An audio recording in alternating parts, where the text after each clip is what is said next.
لیکن افسوس کا معاملہ یہ ہے کہ ہم 2 دن بجٹ پر بحث ہوتی ہے پھر خوش ہو جاتے ہیں، خاموش ہو جاتے ہیں۔ وہی حج کمیٹی کے موقع پر، ہاؤس ہاؤس کے موقع پر اردو اکیڈمی کا کچھ مشاعرہ اور کچھ کتابیں شائع کر کے اس کو اردو اکیڈمی کی طرف سے 500 کتابیں شائع کر دی اور ایک میلہ جمع کیا، کچھ وزراء کو بلایا، کچھ سیاسی نیتاؤں کو بلایا، ان کے ہاتھوں سے کچھ دیا اور سمجھ گئے کہ بہت بڑا کام کیا۔ اگر یہی ہے تو پھر اس بجٹ کو 100 کروڑ کیا 10 کروڑ 10,000 کروڑ بھی بولنے دو، کیا فرق پڑتا ہے؟ اگر بجٹ آیا ہے تو حاصل کرنے کے طریقے بھی ہمیں آنی چاہیے، یہ اصل میرا کہنا ہے، وہ چاہے کرناٹک کی بات ہو یا پھر دیگر ریاستوں کی، اس لیے کہ تمام ریاستوں کی یہی صورتحال ہے۔ تلنگانہ میں کانگریس حکومت نے پارلیمانی حلقوں کی نئی حد بندی کے معاملے پر ایک آل پارٹی میٹنگ بلانے کا اعلان کیا ہے تاکہ اس عمل میں ریاست کے ساتھ کسی قسم کی ناانصافی نہ ہو۔ یہ فیصلہ وزیر اعلیٰ ریونت ریڈی کی صدارت میں ہونے والے کابینہ اجلاس کے بعد کیا گیا۔ اطلاعات و نشریات کے وزیر پونگولیتی سرینواس ریڈی نے خدشہ ظاہر کیا ہے کہ مرکز میں NDA حکومت حلقہ بندی کے ذریعے جنوبی ریاستوں کو نقصان پہنچانے کا ارادہ رکھتی ہے۔ تمل ناڈو پولیس کی سائبر کرائم برانچ نے اشتہاری گھپلوں پر عوام کو خبردار کرتے ہوئے پبلک الرٹ جاری کیا ہے۔ پولیس کے مطابق مصنوعی ذہانت اور دیگر جدید ٹیکنالوجیز کا استعمال کر کے مشہور شخصیات اور بزنس ٹائکونز کے نام پر دھوکہ دہی پر مبنی اشتہارات بنائے جا رہے ہیں۔ ان اشتہارات کے ذریعے عوام کو جعلی سرمایہ کاری یا خریداری کے جال میں پھنسایا جاتا ہے، جس سے مالی نقصان کا اندیشہ ہوتا ہے۔ تمل ناڈو میں جاری لسانی تنازع کے درمیان اب مہاراشٹرا میں بھی لسانی تنازع شروع ہو گیا ہے۔ راشٹریہ سیوم سیوک سنگھ کے لیڈر بھیاجی جوشی کے ایک بیان نے مہاراشٹرا کی سیاست میں ہلچل مچا دی ہے۔ حال ہی میں سنگھ لیڈر بھیاجی جوشی نے کہا تھا کہ جو لوگ ممبئی آتے ہیں انہیں مراٹھی سیکھنے کی ضرورت نہیں ہے۔ بھیاجی جوشی کے اس بیان پر شیو سینا، UBT اور کانگریس نے سخت رد عمل کا اظہار کیا ہے۔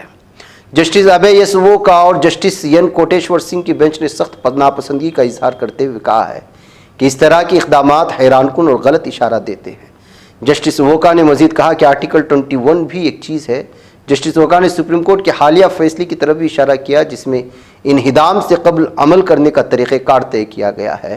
اب بلڈوزر انصاف پر بھی رابطہ بینچ کا فیصلہ ہے۔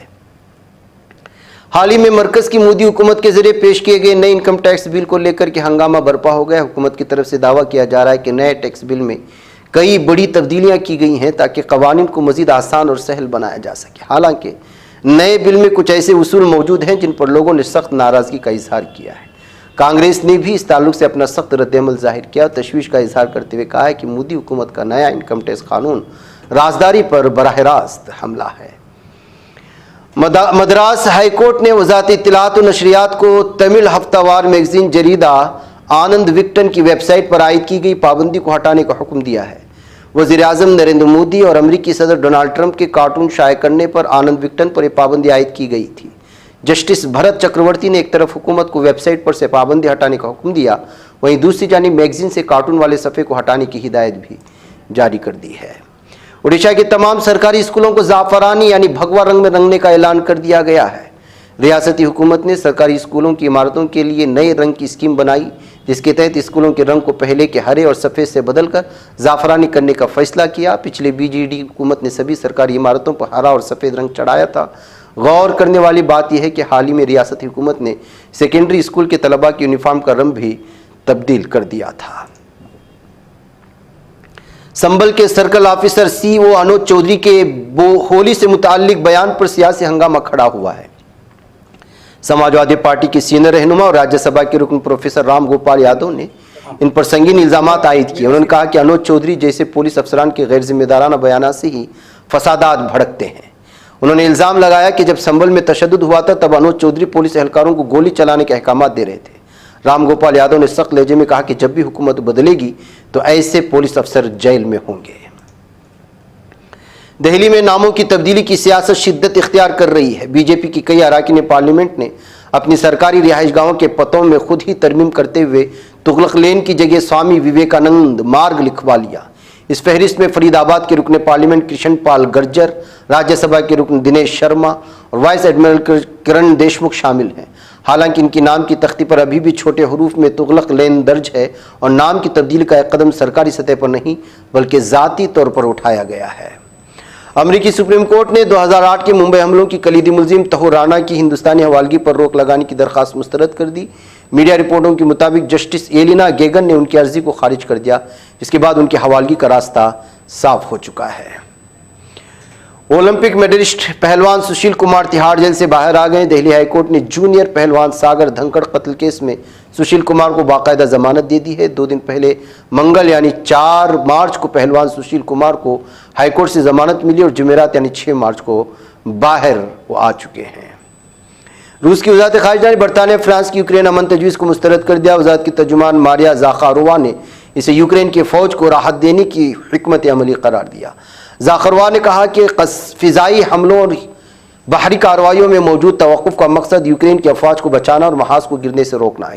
کیف اپنی فوجی صلاحیت کو مضبوط بنانے کے لیے کسی بھی جنگ بندی کا استعمال کرے گا جس سے تنازع پھر سے بھڑک اٹھے گا۔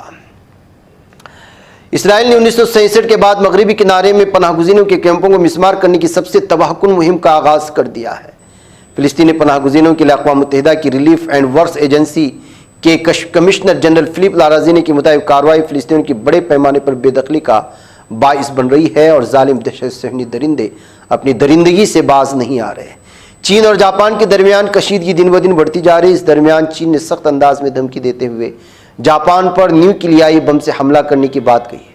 چین کے وزیر خارجہ وانگ ای نے اس تعلق سے ایک بیان دیا ہے جس میں کہا ہے کہ جاپان کو ہیروشیما اور ناگاساکی کے بارے میں نہیں بھولنا چاہیے، ہم اس سے بھی زیادہ درد ان کو دے سکتے ہیں۔ جمعہ کے روز شامی سیکورٹی حکام نے لازقیہ اور طرطوس میں سابق حکومت باقیات کے خلاف وسیع کامبنگ آپریشن شروع کرنے کا بتایا ہے۔ اطلاع دی گئی ہے کہ شام افواج نے طرطوس لازقیہ کی گورنر کے مرکز کا کنٹرول سنبھال لیا ہے اور وہ دیہی علاقوں میں داخل ہونے کی تیاری کر رہے ہیں۔ انہوں نے مزید کہا کہ شامی افواج نے لازقیہ گورنری کے مرکز پر اپنا کنٹرول بڑھا دیا ہے۔ فلسطینی تنظیم حماس کے ترجمان قاسم امین نے خصوصی انٹرویو میں امریکی صدر ڈونلڈ ٹرمپ کی دھمکی کا جواب دیتے ہوئے کہا کہ تنظیم کی قیادت کا غزہ کی پٹی سے جانا ناقابل قبول امر ہے۔ مکہ المکرمہ میں رابطہ عالم اسلامی کی جانب سے منعقد ہونے والی کانفرنس اسلامی مسالک کے درمیان پل کی تعمیر اسلامی رواداری کے زاویوں کو فروغ دے کر عملی پروگراموں کو وضع کرنے میں مصروف ہے۔ اس دوران میں کانفرنس کی دوسری ایڈیشن میں شریک امت اسلامیہ کے بڑے مفتیان علماء کرام نے ماضی کے اختلافات کو ختم کرنے کی اہمیت پر زور دیا۔ ان کا کہنا کہ اسلامی اخوت کی چھتری کے سائے میں تعاون اور یکجہتی کے نئے اور کشادہ افق کی راہ ہموار کی جائے۔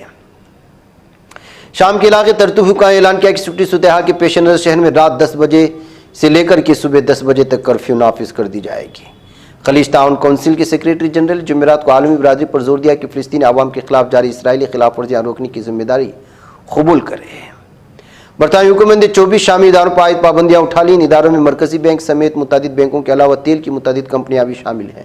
یہ بات برطانوی ٹریجری کے ویب سائٹ پر شائع ہونے والی ایک دستاویز میں بتائی گئی ہے۔ ناظرین گرامی، آج کی بات خاص بات میں اتنا ہے۔ انشاءاللہ پھر آپ لوگوں سے ملاقات ہوگی۔ مجھے اجازت دیں۔ السلام علیکم ورحمۃ اللہ وبرکاتہ۔ یہ چینل حق نگر بن کر کچل دیتا ہے فتنوں کو، اگر گندی ہو پالیسی تو مرتے دیکھ کتنوں کو، اسی بازار میں بکتے ہوئے دیکھا ہے سپنوں کو، سبھی یکساں ہے یہ پیغام دو غیروں کو اپنوں کو، وطن اہل وطن کا ہے گلے بے خار سیدھی